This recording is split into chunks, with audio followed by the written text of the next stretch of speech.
Hey everyone, and happy holidays. It's Kendall. And Josh from Mile Higher Media. And as many of you guys know, we just recently launched our foundation, the Higher Hope Foundation. And now we are about to launch our annual matching program for the holiday season. So it's a great time to get involved, to give back, because your gift can go twice as far. Thanks to all of your support thus far, we've already awarded several grants. We have several more in process, and we've got several exciting projects coming in 2025. So if you're interested in getting involved and allowing us to do even more projects in the future, it is easier than ever to make a donation. You can do it right on our website, which is higherhope.org.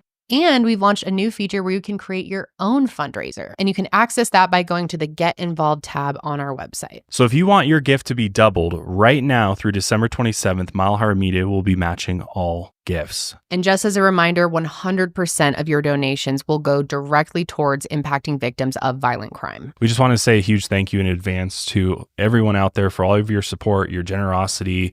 And there's lots of other ways to help support the foundation. If you're not able to give a gift, just sharing our campaigns, the work that we're doing just helps get the word out and, helps us further our mission. Yeah, truly, because of all of your support, so many people are getting the vital services and help that they need.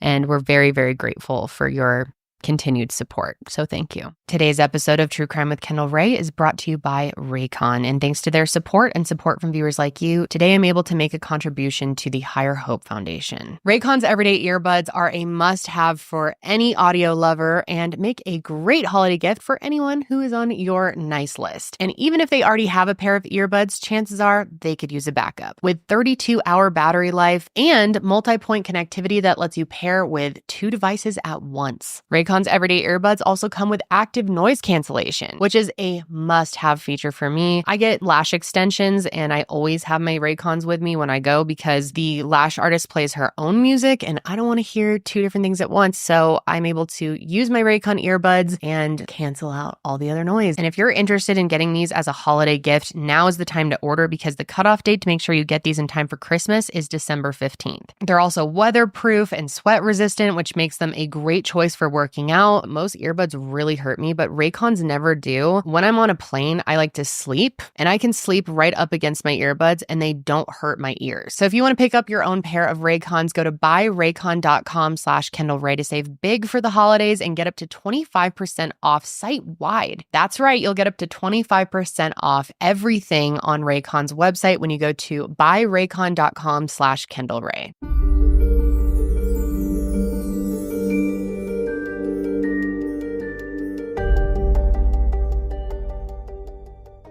Hello, everyone, and welcome back to True Crime with Kendall Rae. Thank you so much, as always, for joining me. And if you're new, then welcome. I'm so happy to have you. And be sure to click subscribe so that you never miss an upload from me.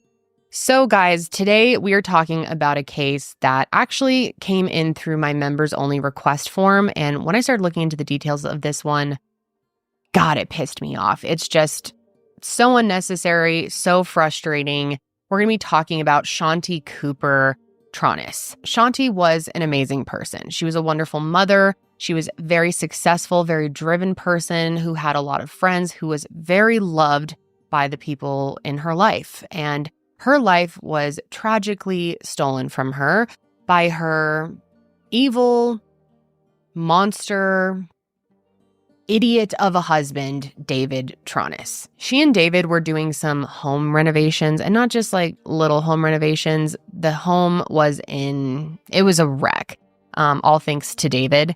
And it was a pretty insane situation. I'll explain more. I don't want to give too much away yet. But that was sort of the catalyst that led to her murder. And in this episode, you're also going to be hearing a lot about her son, Jackson. And I just have to say, wow. What an amazing young man.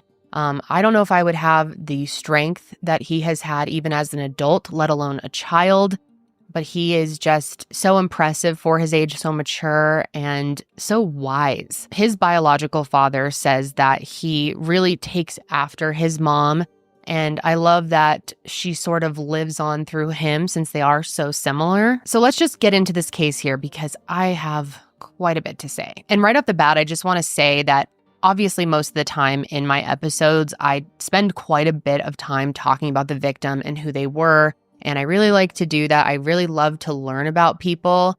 I find it really interesting to hear about people's lives, especially really amazing people like Shanti. However, this was a bit of a different situation because there isn't that much information available about her and especially her early life. So here's what I do know. We know that Shanti was born on January 22nd, 1979 and lived just outside of Orlando, Florida. And I can also tell you, like I already have, that she really was a great woman who made a lasting impact on the lives of those she surrounded herself with. She very much had a type A personality, which really suited her well in her career and allowed her to be really successful. She worked for a software company for a while, but then she ended up starting her own software business and was very successful with that. I saw an interview with a friend of hers who explained that Shanti was someone who would walk into a room and really just make an impact. Like, you just noticed her, and she was really just an unforgettable person. But the most important thing that you should know about her is that she really was an incredible mother. And by that, I mean she lived and breathed for her son, Jackson. And everything that she did in her life was with the intention of showing him unconditional love and support. She and her first husband, Jim Cooper, got married, and they were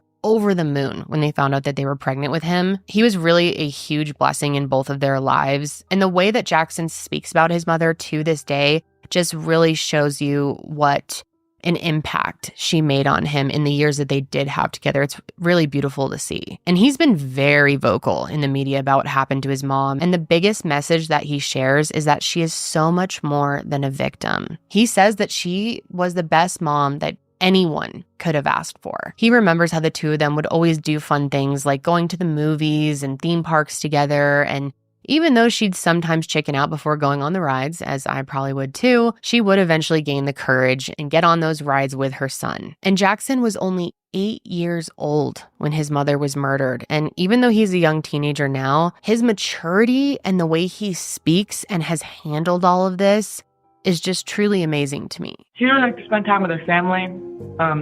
She also loves her job. She loved what she did.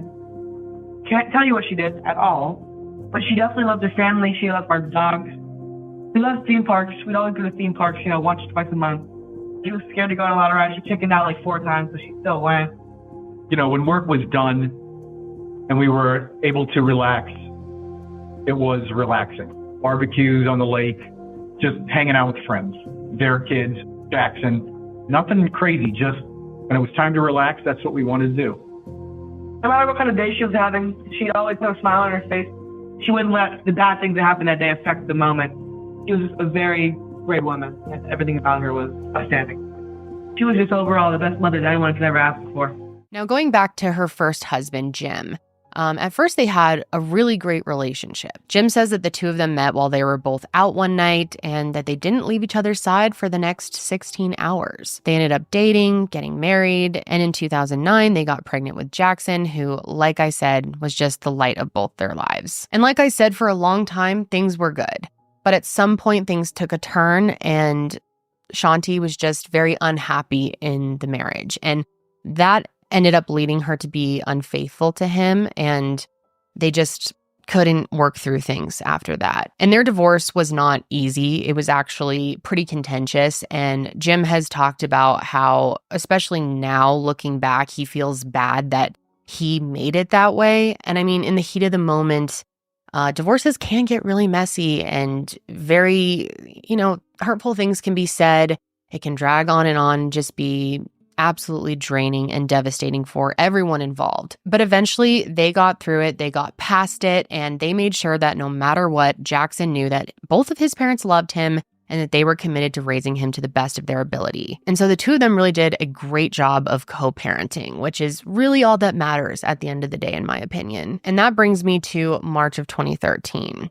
The divorce had finally gone through, and Shanti was ready to move on and possibly find love again. And she found love pretty quickly, actually. That month, she connected with a man named David Tronnes through Match.com. And their relationship started the way that a lot of relationships start, especially when you meet someone online, just by exchanging messages. And it really seemed to just hit the ground running. They really bonded over the fact that they had both recently gone through a divorce and that they were looking for a second shot at love. And they seemed to find that second shot at love with each other. After a few months of doing the long distance thing, David left Minnesota and moved to the Orlando area where Shanti was living so that they could give their relationship a real chance. And by all accounts, everything seemed great, especially at the beginning. Her friends and family say that they were very much in love to the point where people around them were like, okay, enough, we get it. They were just kind of like all over each other and so into each other. But anyway, after living in Orlando for about a year and a half, David ended up buying the two of them a home in Delaney Park, which is a very idyllic, safe neighborhood. And he paid a little over $600,000 in cash, and this was supposed to be their dream home. And just by looking at it, it looks like it would be really anyone's dream home. They had a beautiful pool. It had some really beautiful architecture, palm trees surrounding it, green grass. I mean, really, they were going to be living the dream in this home, right? And sources say that in the beginning of their relationship, David really made it seem like he had all this money, like he was Mr. Moneybags. Some sources say that he was a successful engineer and he was able to retire early. And some sources talk about an inheritance worth a couple $1 million. But it seems like that may have not been the full picture.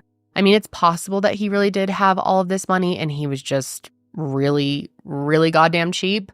But I'd venture to say that he probably was not as rich as he was making it seem. And I say that because when they decided to renovate their house, which I mentioned earlier, Shanti was the one who ended up footing the bill, even though he was, like I said, Mr. Moneybags. And that ended up being a pretty high bill that Shanti had to pay for on her own, $250,000 to be exact, which is a lot for home renovation. And the house was really beautiful as it was, in my opinion. I mean, I think it was a bit outdated maybe, and according to David, that's why they wanted to do the renovation. I guess Shanti wanted something a little bit more modern. So they came to the conclusion that Shanti would run her business and work as she normally did, and David's job would be this renovation. And he worked as an engineer, so I'm guessing the dude just thought he was qualified to do this massive project, but that really could not have been further from the truth. At first, when the renovations began, the demolition was pretty basic,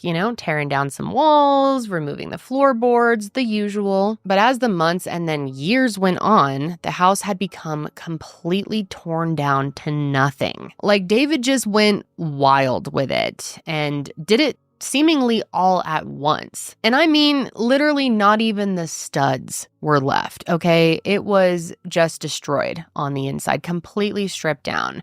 And from the outside, the house looked fine. You would have no idea. But on the inside, there literally wasn't even a house. And obviously, it was completely unlivable. So David, Shanti, and Jackson, when Jackson was there, I mean, he did spend time with his dad as well, but they all ended up having to move into the garage, which had this upstairs kind of apartment type unit going on. It was basically like a one-bedroom apartment with a full bathroom.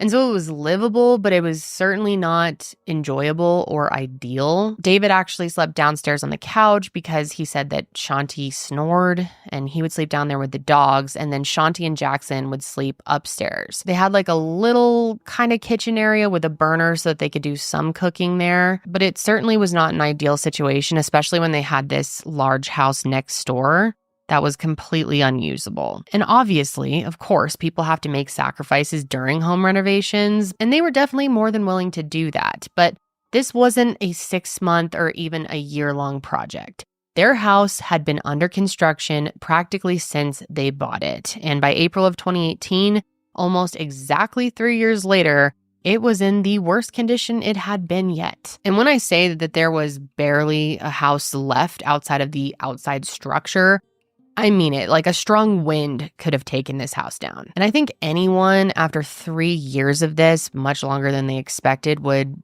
start to feel pretty frustrated. And Shanti was definitely at that point. And not just because of the inconvenience of it all and the fact that she was paying for the entire renovation without David's help, but also, and this is a big but, David would not put her name on the deed. The two of them got married in 2017, and even after they were literally bound by marriage, he kept the deed in his mom's name. And also, David's plans for the house were just as unstable as the house itself. It sounds like he was just hiring and then firing construction crews left and right, and there didn't seem to be any clear path forward in getting any of the work done. And he was like obsessed with this renovation. I mean, it was all the dude could think about and spend time on, but at the same time, wasn't actually doing anything to get it done. In fact, he seemed to be delaying things quite a bit along the way. But that changed when he ended up reaching out to a man named Keith Ory. And now some of you may know Keith Ory, actually. He is a house flipper and builder who's located in the Orlando area, but he's best known for his reality TV house flipping series, which is called Zombie House Flipping. And the whole concept of the show, I'm sure you can imagine, as many home renovation shows are like this.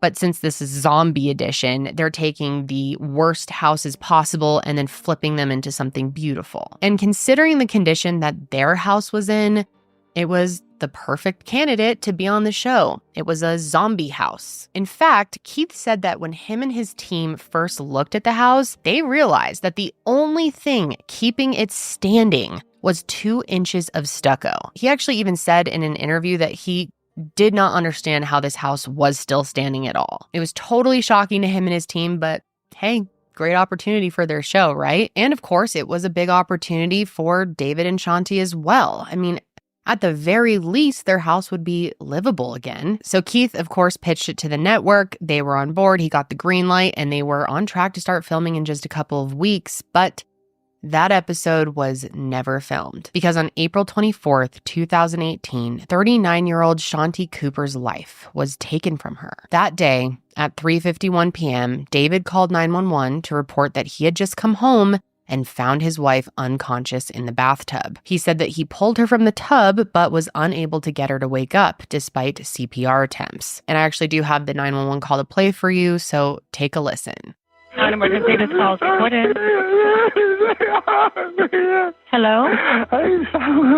She's not breathing. I'm trying to do CPR. I can't. Okay, get her listen to me. I need help. And who is this? This is David Tronnes. Okay, your name is David? Okay, who is it that's not breathing?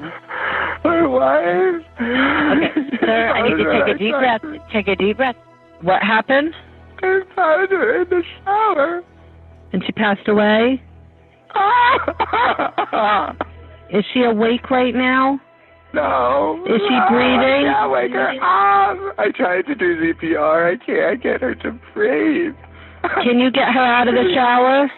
I pulled her out. And you don't know what happened or when anything happened? No. Has she been sick or something? Yeah, she's been sick, yes. Oh, God, what happened, baby? Baby. When first responders arrived at the scene, they were honestly expecting to walk into a very tragic yet accidental slip and fall death. But when they walked in, they realized that that was not the case at all. I mean, that's how David had made it sound on the 911 call, but it was very clear that that was not the case. Because when they got upstairs, they saw that Shanti was lying on the floor of the bedroom with wounds that were indicative of a very brutal beating. Now, we know that David said that he moved her out of the bathroom, so her being in the bedroom wasn't that suspicious, but everything else about the scene was. In a typical slip and fall accident that ends fatally, you would expect to see 1, maybe even 2 pretty deep, serious wounds to the head. You know, you slip, maybe you hit your head in one spot and then fall back and hit it again.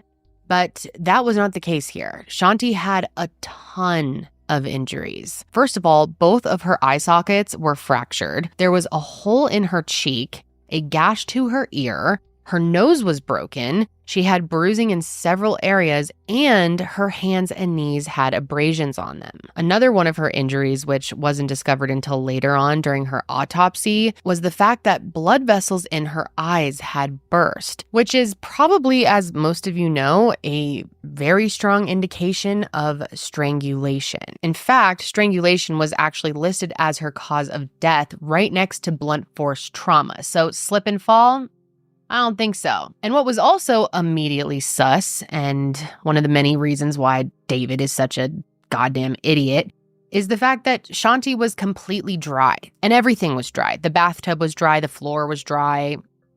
There was no water anywhere. If she had slipped in the shower, you would expect her to be soaking wet, right? You'd expect there to be water on the floor. You'd expect, of course, the shower to be wet. You would expect David to be wet, considering he pulled her out of the shower. No, everything was dry. And so, of course, it doesn't take a rocket scientist to realize that he is lying and this is a homicide. And that's exactly how they treated it right from the start. And so that evening, David was asked to come into the Orlando Police Department's headquarters, and he did so willingly. He wasn't under arrest, which he was made well aware of. And for the next 14 hours, he sat in an interrogation room and answered questions about what happened. And honestly, he was seemingly very cooperative. He consented to them taking photographs of his body to look for defensive injuries, and even willingly gave them DNA swabs. But that cooperation did not make him innocent, of course, and what he said in the interrogation proved that pretty quickly. Now, I've watched a good amount of the interrogation footage, and it's quite fascinating. I'm going to insert as much of it as I can in here so that you guys can see for yourselves, but I've got to give a big shout out to the detectives who led this interrogation. They did a fantastic job. Their names are Barbara Sharp and Teresa Sprigg, and again, these two women just absolutely nailed it. When you see some of these clips, you're going to see just how ridiculous David was acting, how obvious it was that he was lying. But the two of them were really able to stick to the classic good cop strategy at first and kind of gain his trust, make him feel like they were being sympathetic to him. They wanted to make it seem like they believed him. And it was a great move. And they really tried to play up that sympathy quite a lot. Like, you'll even see in one of the clips, the one I'm about to play actually, that one of them actually reached out and started kind of rubbing his knee, really trying to make him feel safe and, like I said, earn his trust. They were definitely trying to give the illusion of, we're here for you, David. You've been through so much. Tell us everything, you know? And they knew that he would sink his own ship pretty quickly. Where were you born, hon? Here? No, I was born in St. Paul, Minnesota. And when did you move to Florida? In 2013, 5 months after I met Shanti. Did you meet her here or there? I met online. You met online? Okay. I'm sorry. Take your time. After that, David went into his story of what happened and everything that led up to him walking in and finding his wife face down in the bathtub. And his story actually begins the night before. According to David, he was sleeping downstairs on the couch, as he usually did because of Shanti's sleep apnea and the fact that she snores. And then the following morning, he said he woke up and began cleaning their pool. Then sometime around 7 a.m., he says that Shanti comes downstairs for the first time that day, but apparently, she wasn't feeling well. She had actually chipped her tooth the day before, so she made a dentist appointment for that day, the 24th, to get it fixed. But she was a no-call, no-show to that appointment, and David makes it seem like she just missed the appointment because she wasn't feeling good. In total, David claimed that Shanti came downstairs 3 times that morning for various things, like to smoke a cigarette, for example. And he said that the 3rd time he saw her when she came downstairs was the last time that he saw her alive. Tell me about Monday night. What happened? We were getting ready to go to bed at midnight. We sleep separately most of the time. She has really severe sleep apnea. So where would you sleep? Downstairs on the couch. You wake up Tuesday morning, and what do you do? The pool was full of leaves from the magnolia, and I cleaned the pool out. She said she was going to try to sleep in a little bit, so I did. She came down after 7 o'clock, full of leaves. She said she wasn't feeling very well. She had chipped her tooth the day before, and she had made a dentist appointment for this morning, but she said she wasn't sure if she wanted to go. So she found out again.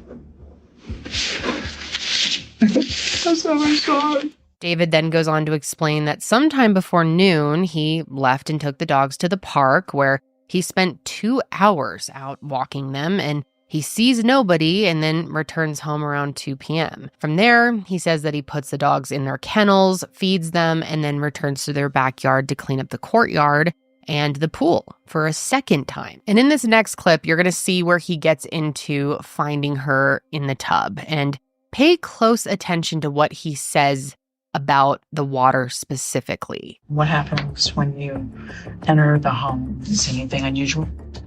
I could hear the water is running. I just walk upstairs. I didn't hear her.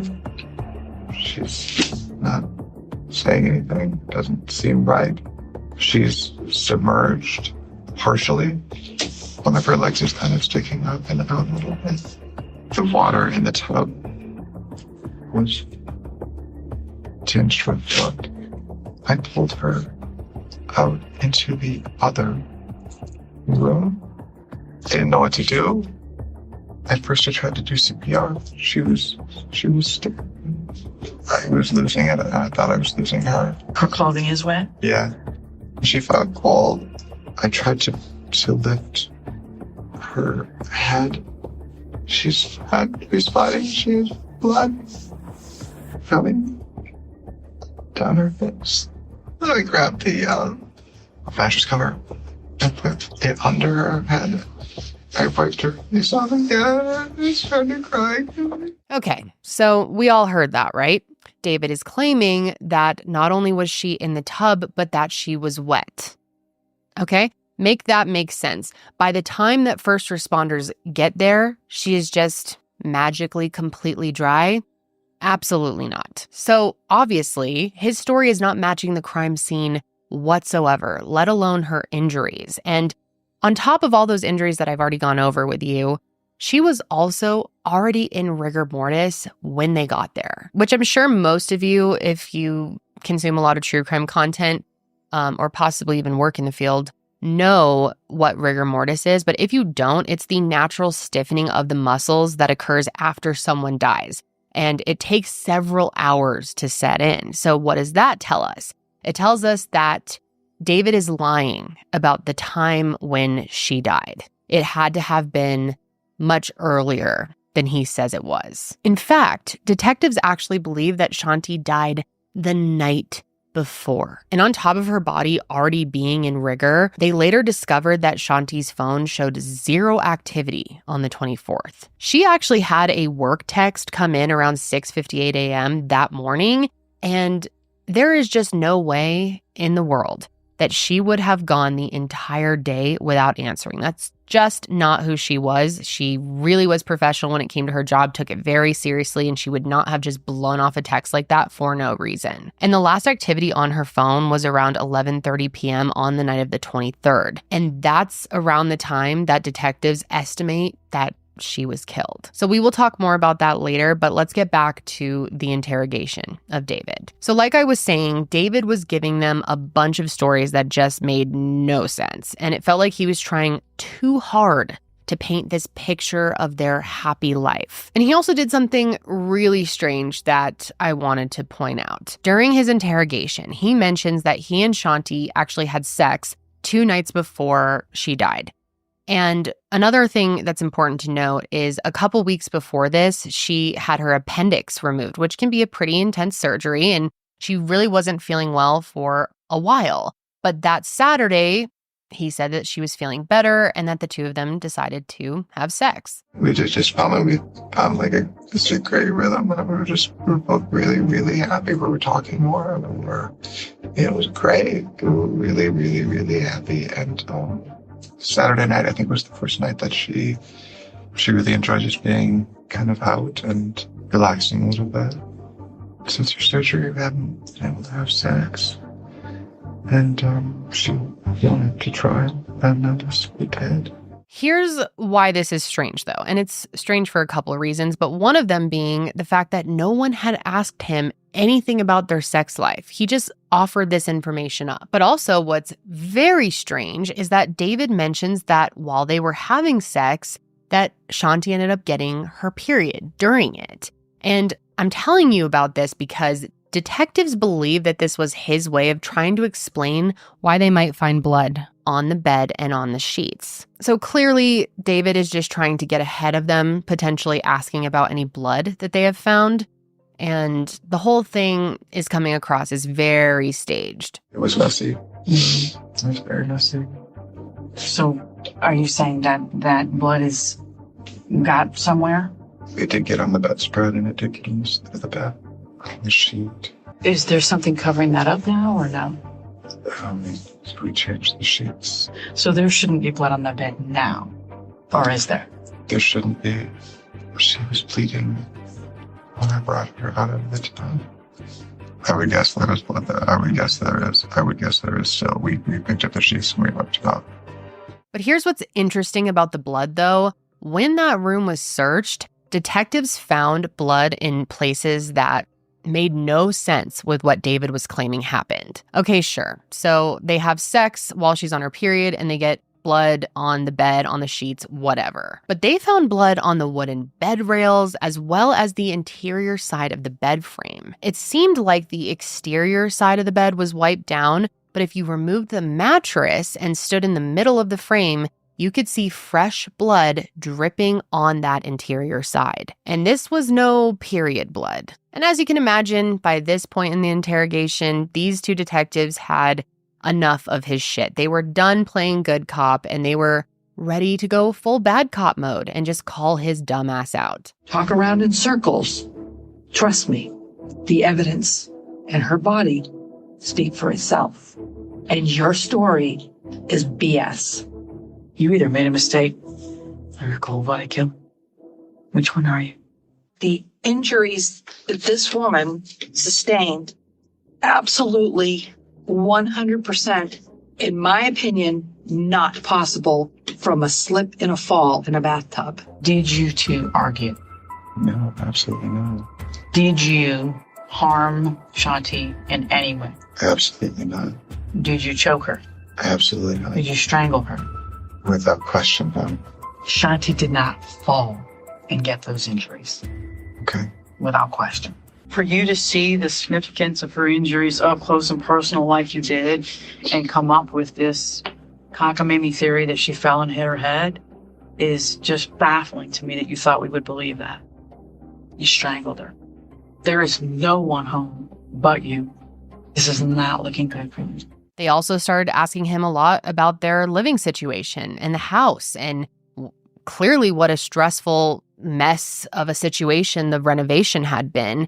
And, asking if that had caused any stress on their relationship or, how they were dealing with that. But David, of course, just kept saying everything was fine between them. They, were doing just fine during this process. He specifically said that Shanti wasn't upset at all about how long things were taking and that she even was just fine with her name not being on the deed, which we definitely know is not true because she had told several people in her life that she was very upset about all of that. So at one point, late into the interrogation, David agrees to take a polygraph. But since it was in the middle of the night, there was nobody there to administer it. So ultimately, they ended up letting him leave. There just wasn't enough to make an arrest that night, but believe me, this was far from over. And I just want to make this clear, despite how guilty David seemed right off the bat, detectives definitely did their due diligence and looked into all other possibilities. So let's talk about some of the other theories that they considered. Of course, Shanti's ex-husband Jim was brought in for questioning as well because they just couldn't ignore the fact that the two of them had a,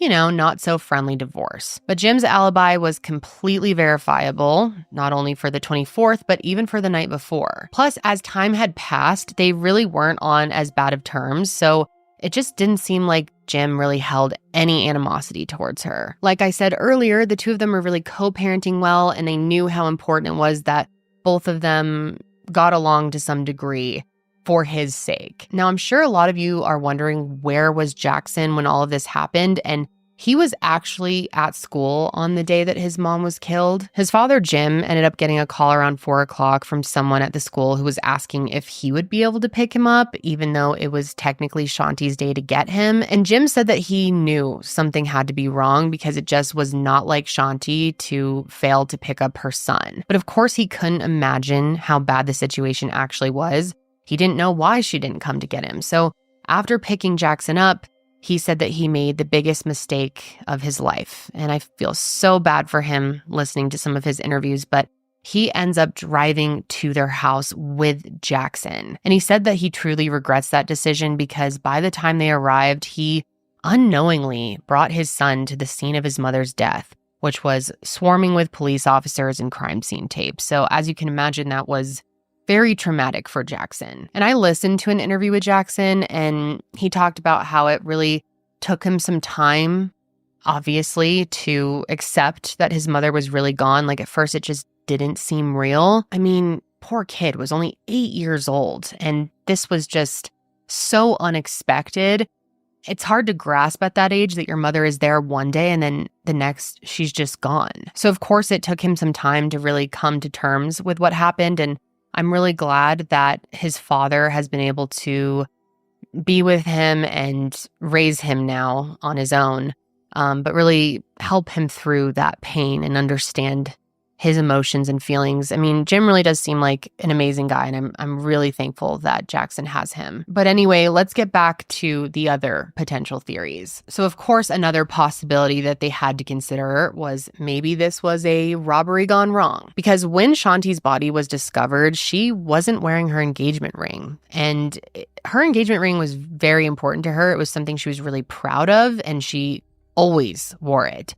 And it wasn't even found during any of the searches of their home. So the fact that it was missing definitely made them consider that maybe someone had broken in and stole it. But the problem with that theory is that nothing else of value in the home was taken. Not her cash or her credit cards or things like her iMac or TV. Not even Jackson's Xbox or the diamond earring that was just sitting in plain sight on the bedside table. Nothing. So that theory just really fell flat pretty quickly. And then another theory was that maybe it was a scorned construction worker that had some issue with them. Maybe they killed Shanti. Like I said earlier, David was constantly hiring and firing these crews. So was it possible that he had pissed someone off and maybe they wanted revenge? But when detectives started exploring that more, that theory also fell flat pretty quickly. It didn't really make any sense. And sometimes the most obvious answer is the answer. And that obvious answer is David. As time went on, David became more and more obvious as the only person with the means, motive, and opportunity to kill his wife. However, he didn't take a back seat when they were building their case against him. Shortly after Shanti's death, David ended up hiring a defense attorney and private investigator, and they began sniffing around. They ended up going door to door, asking neighbors about any, quote, homeless people in the area. Basically trying to find anyone else to blame. And there was one guy that some people mentioned, and neighbors said that he looked like Woody Harrelson. And law enforcement tracked down this guy, and they spoke with him, and he was cleared. So no matter what other theories they looked into, everything just kept pointing back at David. And let me tell you guys, when they started looking deeper into David's life, they found some pretty shocking shit. It turns out that he was a member of Club Orlando, which is a fitness center and sauna for queer men. And an employee ended up coming forward and said that David had been a member there for months. And not only that, it turns out he came in 5 days before Shanti's death and then several days after she died. State your full name. My name is Arthur Adams. We are now at the 7-Eleven. You work here? Yes. And you have a second job as well? Yes. Where is that? At Club Orlando. It's a gay men's gym spa. Is David a member of the club? Yes. How many times in the last 18 months do you think you've seen David on average? Like, at least twice a week. And the last time you saw David at Club Orlando? Maybe 5 days before the murder. And this employee even said that he witnessed David perform oral sex on 2 separate occasions, but wasn't sure if it was with the same person or not. So it turns out that Mr. David seems to be living a double life. And there's actually a neighbor of theirs who had a very strange interaction with David while David was out on a run. And this neighbor is gay, and he asked David if his glasses were new. And he lowers them down and says, "Yes, they are. And now that I can see better, I can see how attractive you are." And the neighbor's like, okay, interesting. This took the neighbor by surprise, considering he thought he was straight and married, and he was obviously hitting on this guy. And obviously, it doesn't matter what David's sexuality is, but it does matter that David, whether he was with a man or a woman, he was still cheating on Shanti. And all of her loved ones say that they just don't believe she would have been okay with this. Of course, there is that small possibility that she did know, and maybe she accepted this side of David and his sexuality, and she allowed him to go to Club Orlando. Maybe she was fine with sort of having this open relationship. We don't really know, but anyone who was close with her said that they just don't believe that that was the case. And obviously, once investigators found out about this, a motive started to form. Was it possible that Shanti had found out about his secret and had threatened to leave him or expose him? Something like that. And in fact, one of her best friends, really her best friend, did an interview, and she talked about how there was one time where Shanti had called her and seemed very concerned, was saying things along the line of, I know too much and I need to get out of this. And then later on, she had called her up again and said, oh, everything's fine.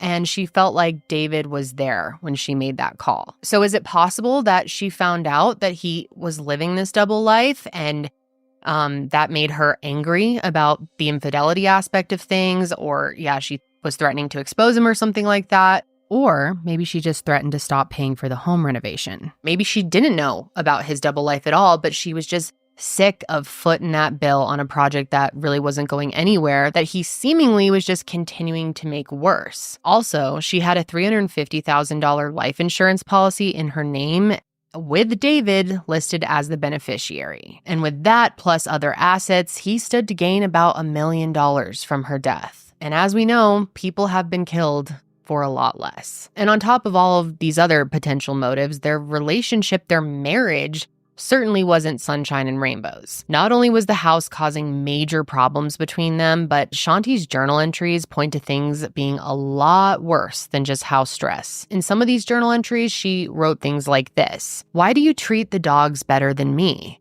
Is it because they don't question you? And do you love me anymore? People who love each other don't act this way. Maybe it's time for a change. And I don't know about you, but those journal entries don't really strike me as being written by someone who's really, really happy, as David claimed she was. We're both really, really happy, really, really happy, really, really happy. And he actually took a video on his phone a week before the murder where he was sort of just walking through the house and showing the progress and whatnot. And at one point, Shanti and Jackson appear, and you can just tell by her body language that she was upset. She was really sick of his shit. Clearly something was going on, and other people noticed it too. There was times where she would call her best friend crying, saying things like, he won't let me go. And Jackson said he witnessed some domestic abuse in the house. And Jackson even said that David threatened to hurt him, a literal child. So that just tells you what a monster this man truly is and what he could be capable of. Oh, and that guy Keith from the zombie house flipping show also said that he witnessed tension between Shanti and David a week before she died. He had gone over there to do just a general meeting about production and sort of get the final green light from the two of them. And he said he noticed Shanti was just visibly upset and that she took off as soon as the meeting was over, which of course that alone doesn't prove that David killed her.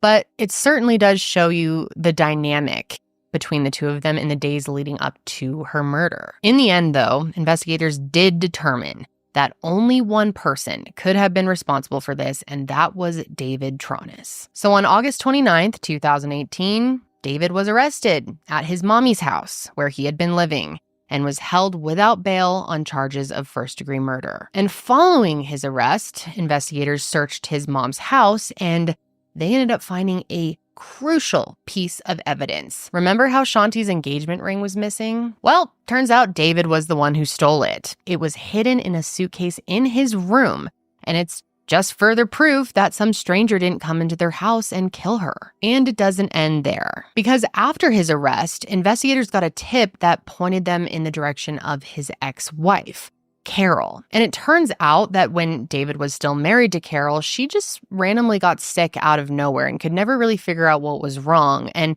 Several of her friends believed that David may have been poisoning her, but detectives ended up traveling to Minnesota to meet with her, and surprisingly, she was pretty protective of him. Even though he cooked most of their meals and she could never really figure out what was wrong with her, she said that she just didn't think that he was poisoning her. Carol also said that she continued to be sick after they got divorced. So I guess that's something to consider as well. And there's certainly no definitive proof that he was poisoning her. What's interesting, though, is that when detectives looked into her and her marriage with him, they found out that she and David still shared a bank account together with quite a bit of money in it. Now, she had said that she just forgot to take her name off the account, but it has been speculated that maybe David was still funding her life in some ways and that maybe she felt the need to protect him because of that. And I'm not saying that that is the case or even if it's true. We don't know if it's true, but it is information that has been reported. So I wanted to share that with you. I also did bring that up though, because detectives did wonder if maybe Shanti was being poisoned. Earlier, I mentioned that she had her appendix removed not too long before she was killed. And they actually went to the hospital to see if maybe they still had her appendix and that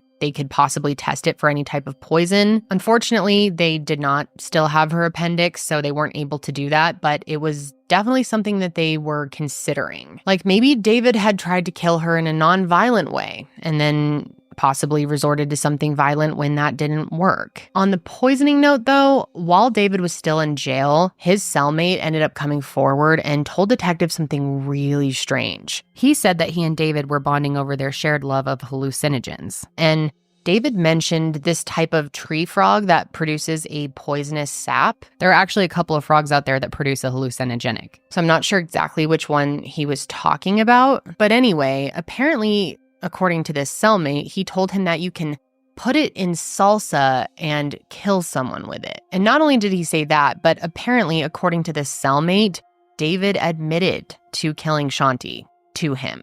Now, none of what he said can be corroborated, so I didn't want to spend too much time on it, but it's something interesting to note. But there is one more big thing that happened about a year after David was first arrested, and it has to do with a phone call that the lead prosecutor on this case got. That prosecutor is Ryan Vecchio, and he said that in his entire career, nothing like this has ever happened to him. But one day he got a call, and it was from David's defense attorney, and he tells him that he had a piece of physical evidence that they never disclosed. And it was a pair of bloody bed sheets. Now, if you remember, earlier I mentioned David's story about having sex with Shanti and the fact that she supposedly got her period. And he said this because he thought it was possible that they may find some bloody bed sheets. But the thing is, they never actually found them. In fact, when they first got to the crime scene, it looked like the bed had been freshly made with a very clean set of sheets. And sure, he did say that they changed the bed sheets, but to the detectives, it looked like these sheets had literally just been put on the bed that day, not 2 days earlier when he said they did. Now, 11 months later, after he gets this phone call, he realizes that the defense had those sheets all along. So how did that happen? Well,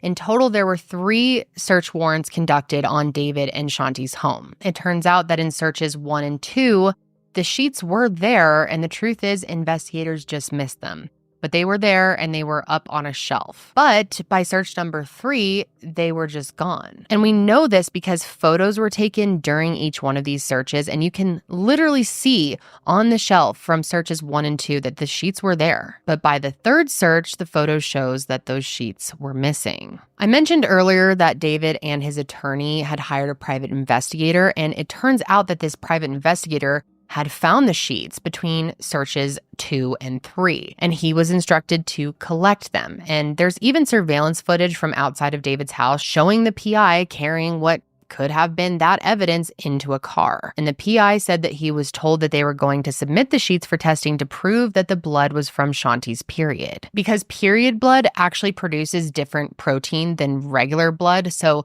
their plan was to test the sheets and then prove that they weren't from Shanti being attacked. Here's the thing though, those sheets sat in a locker for 11 months and they were never tested. And once detectives got them, they did end up testing them, but unfortunately they couldn't determine where the blood came from. And believe it or not, that is not the only evidence that this defense attorney was just hanging on to, or potential evidence, I should say. I guess they had also collected a green cord from the scene, and their excuse for taking this was to protect David from taking his life. But detectives believed that this cord could have actually been used to strangle Shanti. Now, they did test it, and they didn't find any DNA on it, but it was speculated that maybe David could have wiped it down, making this the second thing that the defense withheld. And this attorney didn't even get in trouble.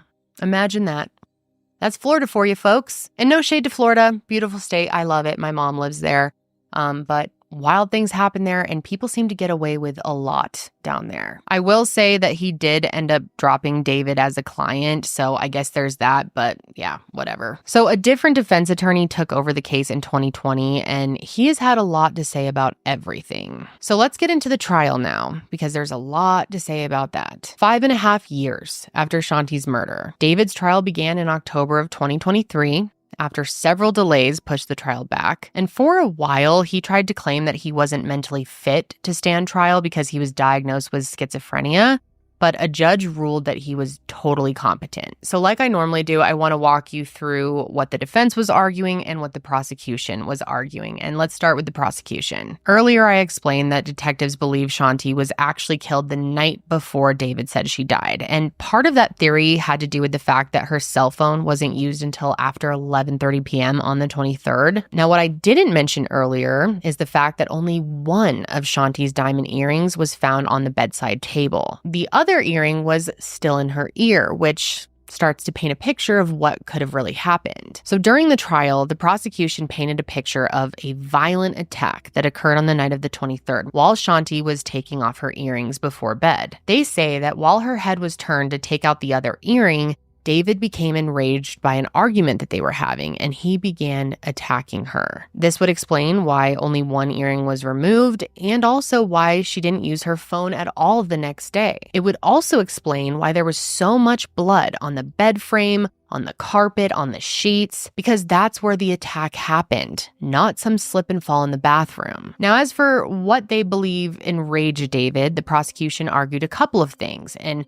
first and foremost, of course, the house. The home renovation project was clearly causing tension in their marriage, which several people testified to. Shanti was unhappy with how long it was taking and especially upset about the fact that she was paying for it and that she wasn't on the deed. She was also reportedly not on board with their home being featured on the zombie house flipping show. I guess David was the one who was really pushing for them to be on it to increase their home's value, but for whatever reason, Shanti was against it, which may explain why she was upset with David when they had that final meeting with Keith. The prosecution also argued that another potential contributing factor to their marriage and eventually her murder was their finances. Clearly, David was not honest with Shanti about his financial situation when they first met, and there's a good possibility that she was starting to catch on to the fact that he had been lying all this time.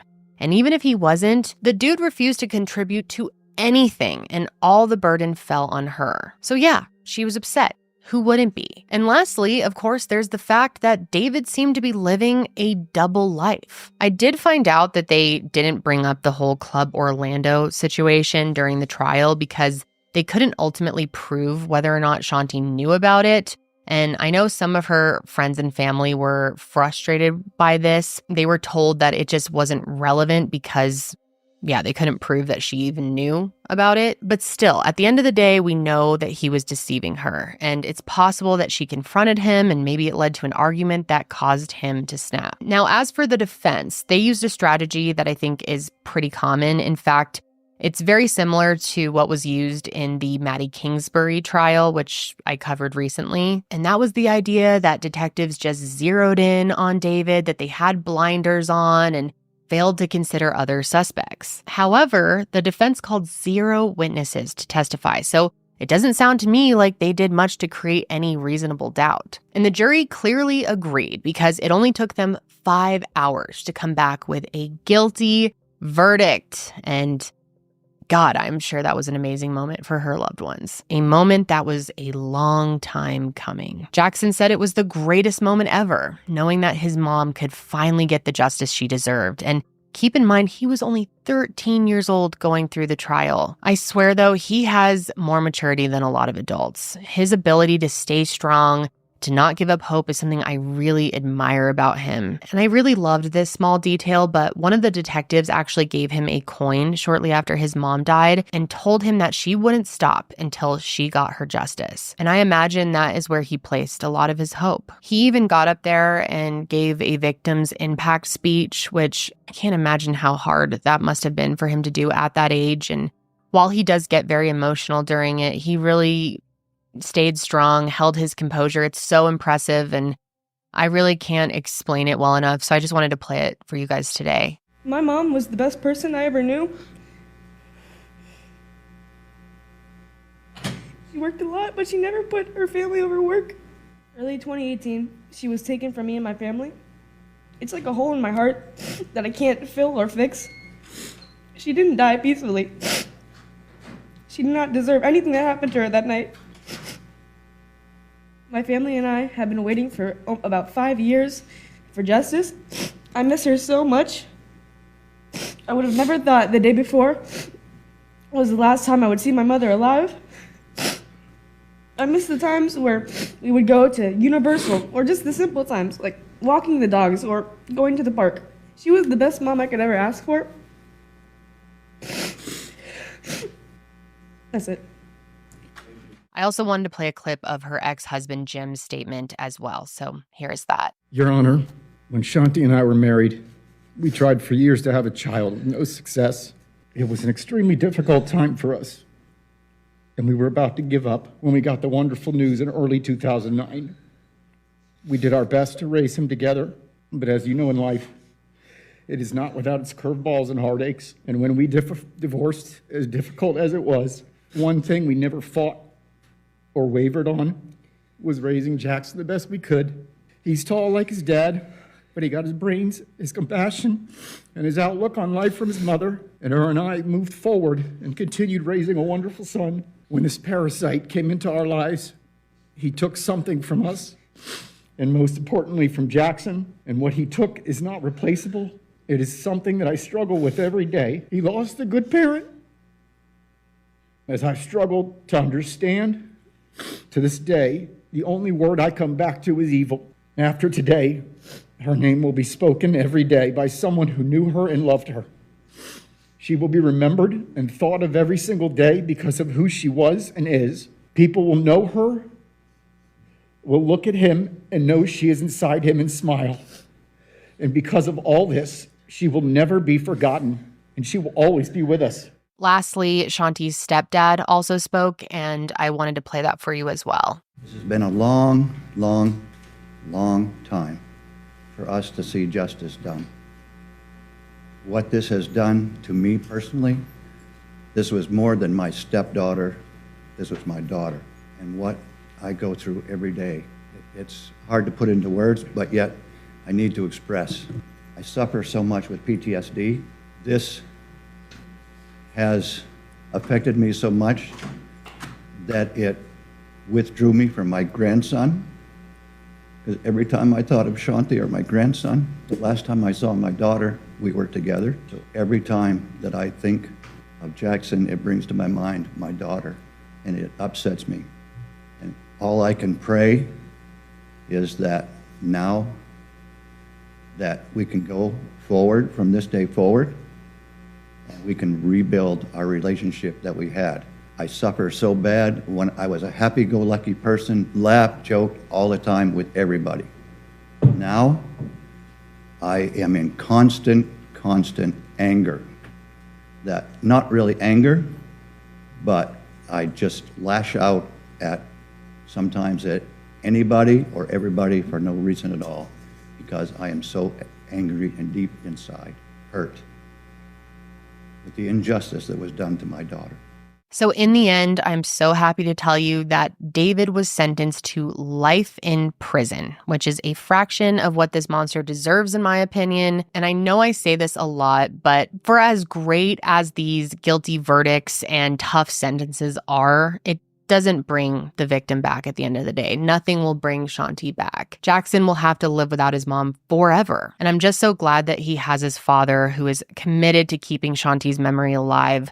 But it just doesn't take the pain of her loss away, and it never can. There has actually been an effort to get that house put into Jackson's name so that when he's older, he can decide what he wants to do with it. And I think that is really beautiful. Whether he wants to tear that house to pieces or maybe he wants to renovate it in his mother's honor, he should be the one that gets to make that choice. But God, losing Shanti is just a terrible loss. And what's so heartbreaking about it is there was just no reason for it, just pure selfishness and really just evil, in my opinion. It's such a horrible loss. It was so senseless and so unnecessary. And now so many people will have to live their lives without her forever. And it's just horrendous. I wish I had a more hopeful note to end on. I mean, obviously, I'm very happy that justice was served in this case and that he will rot until the day he dies behind bars, which is awesome. But at the end of the day, that's just the horrible reality of this case is she was murdered in a horrible way and it never should have happened. Again, I do think there is that glimmer of hope and happiness that Jackson still has his father who seems to be wonderful and very involved in his life. And I just hope they can really lean on each other as this has been horrible for both of them. But that is all I have for you guys today on this case. I definitely want to hear your thoughts below, so let me know. And yeah, I will be back next week to discuss another case. But until then, stay safe out there.